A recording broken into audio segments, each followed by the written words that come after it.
Hi, this is Noah from screenprintexchange. Today we are going to talk about how to test fuses with an inexpensive device.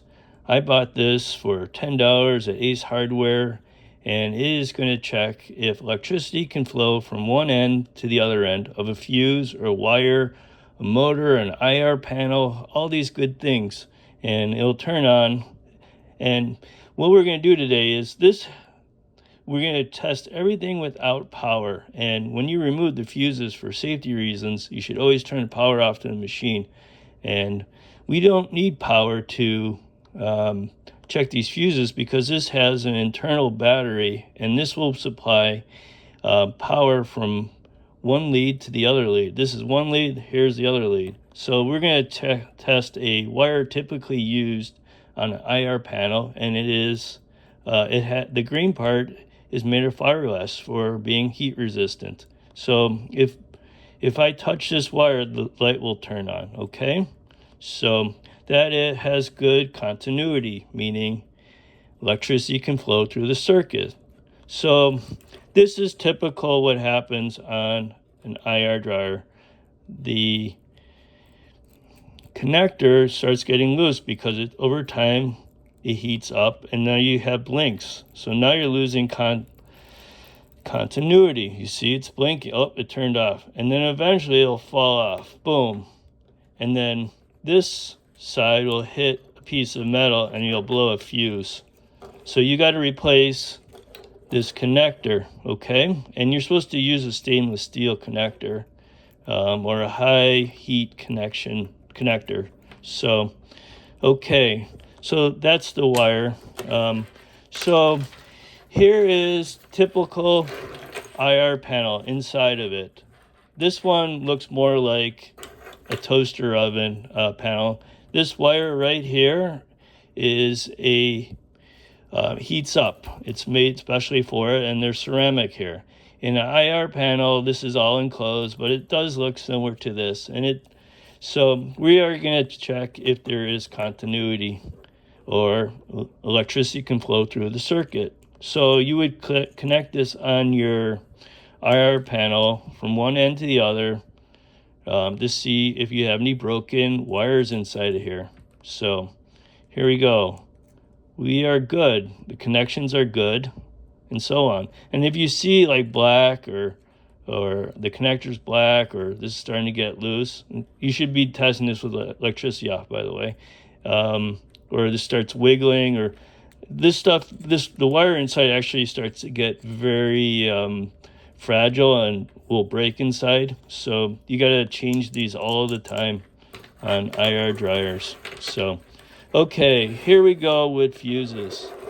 So pull these out, okay, with electricity off, and we're going to use our power supply and test them. This is a good one. I did not cut it out, okay? So it's good. Here's one that's been cut out. That should be good. Okay. And here's one that I cut out and removed a section of it. And the electricity will not flow from this end to this end because it has a fault. See? Nothing. But if I go from here to here, good. But here to here, no good. So this piece of metal is sacrificial, meaning if too many amps or some kind of event caused it to break, then other components could not break. And if you are continually breaking or blowing fuses, you should figure out what is causing it instead of just keep on putting in a $12 fuse and you are down for a day because you don't have one inside your factory.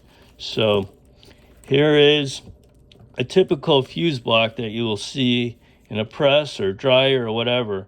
So don't do that. So anyhow, we are going to use, with the power off, our puller, okay? You never know if there is a charge or something. So you just pull it, okay? And then we can test it. Boom. That's good. Okay, and then we'll put it back in and we'll check all the other fuses. In a later video, I'll show you how to do it with voltage and how to check it with multimeters. Okay, so that's a fuse block, and this is for a 3-phase motor, and they all have the same they're all the same fuses, all the same amps. Use the correct one, but it doesn't mean that this block will have for one motor. It could have it for 2 motors. It could have 220 single phase, 2 of these, or 110 here. So you need to look at your schematic or figure things out before you replace the fuses. So, okay, here's another solution. This is a breaker, and sometimes you see these in the newer presses, and you can test these too. I think this is in the off position. You put 1 lead here and 1 lead here, and you don't do this with electricity on. So it turned on, it's good. So I'll break this circuit. Well, before I break it, I'll explain something. This is a closed circuit, meaning electricity can flow all the way through, like a race car. It goes through over and over again the same course. And in fact, in Europe, they call race courses circuits because it's just going round and round. And if we break that circuit, we turn it off, you have some kind of event that blew the breaker. So now that race car cannot go all the way through the circuit. It has to stop. So, and we'll turn it back on and we're good.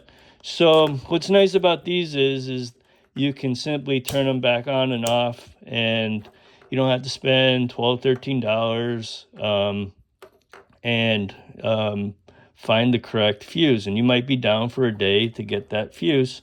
And if you continually blow these, you should check why this is being blown. You have some kind of short somewhere.